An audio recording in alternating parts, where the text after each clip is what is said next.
बच्चों, आज हम हिंदी की पाठ्य पुस्तिका ज्ञान सागर का 9वां अध्याय पढ़ेंगे। 9वां अध्याय का नाम है दोहे।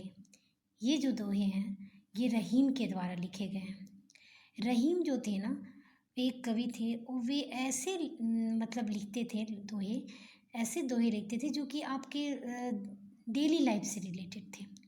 दैनिक जीवन में जो कुछ होते थे उनको एक दोहे के रूप में लिख के प्रदर्शित करते थे। तो रहीम का पूरा नाम था अब्दुल रहीम खाना खाना। ठीक है, तो चलिए बच्चे, आज हम शुरू करते हैं। पहला दोहा है, रहीमन वे नर मर चुके, जे कहूँ मांगन जाही, उनते पहले वे मुए, जिनमुख निकसत नाही।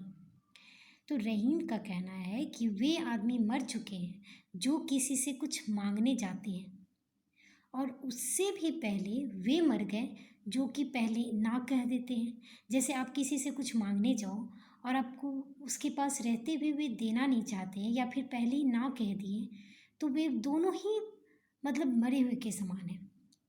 तो इसी को वे बताना चाहते हैं कि रहीमन वे नर मर चुके, वे नर तो मर चुके ही हैं जो मांगने जाता है दूसरे से, और उससे भी पहले ना कहने वाला मर गया। दूसरा है, दोनों रहीमन एक से, जोलो बोलत नाही, जान परत है काक पीक, ऋतु बसंत के माही। इसका अर्थ है कि रहीम बताते हैं कि वे जो लो बोलत नहीं, वैसे लोग दोनों लोग एक समान है, जो बोलते हैं और जो कुछ नहीं बोलते हैं, है ना। तो जो दोनों एक समान है, जैसे किसी बात पे कोई बार बार बोलता है, डांटता है या फिर केवल हल्ला करता है वे, और जो चुपचाप से उसको स्वीकार करता है या बर्दाश्त करता है, दोनों ही एक समान है। कैसे? जैसे कि आप बसंत ऋतु में देखोगे कि कौवा क्या है, दिन भर काँव काँव बोलता रहता है, लेकिन कोयल क्या है, सिर्फ बसंत ऋतु में कोयल कूकती है। तो हम दोनों, कौवा जो है बार बार बोलता है, तो उससे और उसमें दोनों में क्या अंतर है, ये हम लोग उस आवाज़ से जानते हैं। ज़्यादा बोलने वालों को क्या आदमी ज़्यादा समझ जाएगा? नहीं। तो यही बताने की कोशिश की है कि जो जैसे कौवा बार बार बोलता है तो उसको आदमी इग्नोर करता है, लेकिन कोयल का आवाज़ सुन के ही हम लोग समझ जाते हैं कि कोयल का आवाज़ है, एक बसंत ऋतु का पहचान है। ठीक है। तीसरा है, तरवर फल नहीं खाते हैं, सरवर पियत न पान, कही रहीम पर काज हित, संपत्ति संचय ही सुजान। तो रहीम का कहना है कि पेड़ जो है तरुवर फल नहीं खाते, पेड़ जो है इतने सारे फल देते हैं, लेकिन क्या वो खुद एक भी फल खाता है? नहीं। सरवर पियत न पान, सरोवर जो है नदी तालाब कुएं जो भी हैं, वे इतना पानी देते हैं, लेकिन क्या वे खुद पानी पीते हैं? कभी नहीं। तो वही बोला जा रहा है कि कही रहीमन पर काज हित, संपत्ति संचय ही सुजान।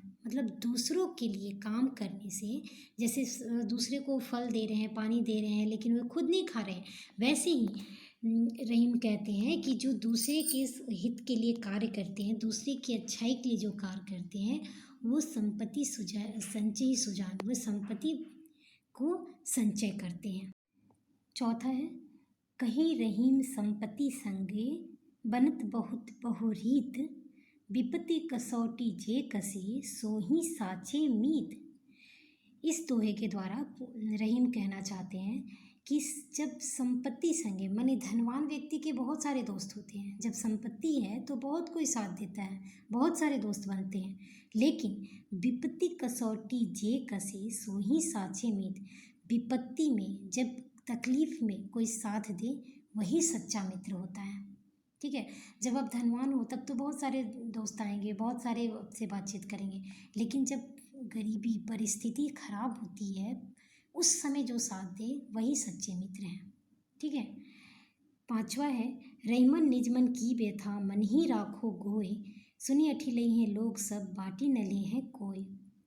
इस दोहे के द्वारा कवि कहना चाहते हैं कि रहीम जो है निजमन, अपने मन का जो तकलीफ़ है उसे अपने मन में ही रखो, उसे सबको बताने से वो तकलीफ़ दूर नहीं होगी। सुन अठिलई हैं लोग सब बाटी न ले हैं कोई। मतलब यदि किसी से कहोगे वे सुन के तुम्हारे मजाक ही उड़ाएंगे, तुम्हारा दुख तकलीफ को कोई बांट नहीं लेगा। इसीलिए रहीम कहते हैं कि निज मन की व्यथा, मतलब अपने मन की तकलीफ को, अपने दुख को अपने मन में ही रखो, उससे दूसरे किसी को बताने की कोई ज़रूरत नहीं है, नहीं तो वे दूसरे जो है साथ नहीं देंगे बल्कि तुम्हारा पीठ पीछे मजाक ही उड़ाएंगे। अगला है, रहीम देखी बड़ेन को लघु न दीजिए डारी, जहाँ काम करे आवे सुई कहाँ करे तलवारी। इस दोहे के द्वारा रहीम कहना चाहते हैं कि मतलब बड़े और छोटे जो है, बड़े देखी बड़ेन को लघु न दीजिए डारी, मतलब बड़े आदमी को या बड़ा चीज़ देख के उसे इग्नोर मत कीजिए।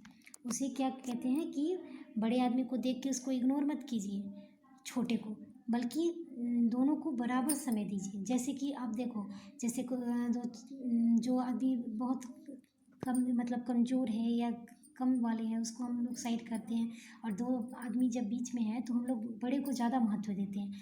तो वही बताते हैं कि आप जहाँ काम आए सुई कहाँ करे तलवार। जैसे तलवार बड़ा है और सुई छोटा है, लेकिन जो काम सुई कर सकता है वो तलवार नहीं, और जो तलवार कर सकता है वो सुई नहीं कर सकता है। इसलिए दोनों का अपना अपना महत्व है। इसलिए बड़े और छोटे में दोनों में अंतर मत कीजिए। देखी बड़ेन को लघु न दीजिए डारी, माने बड़ा आदमी को देख के या बड़ा चीज़ देख के छोटा को साइड मत कीजिए। जिस तरह की सुई, जब आपको कुछ सिलाई करना है तो उस समय में तलवार काम आएगा नहीं, और जब किसी तलवार का काम है तब उस समय सुई आपके पास रहे तो सुई काम आएगा नहीं। तो इसलिए दोनों का अलग अलग महत्व है, यही रहीम समझाना चाहते हैं। तो बच्चों, इस पाठ का हमारा दोहा पूरा समाप्त होता है। इस पाठ का प्रश्न उत्तर हम अगले वीडियो में करेंगे। यदि आपको ये वीडियो अच्छा लगा तो लाइक करें, शेयर करें और सब्सक्राइब करें।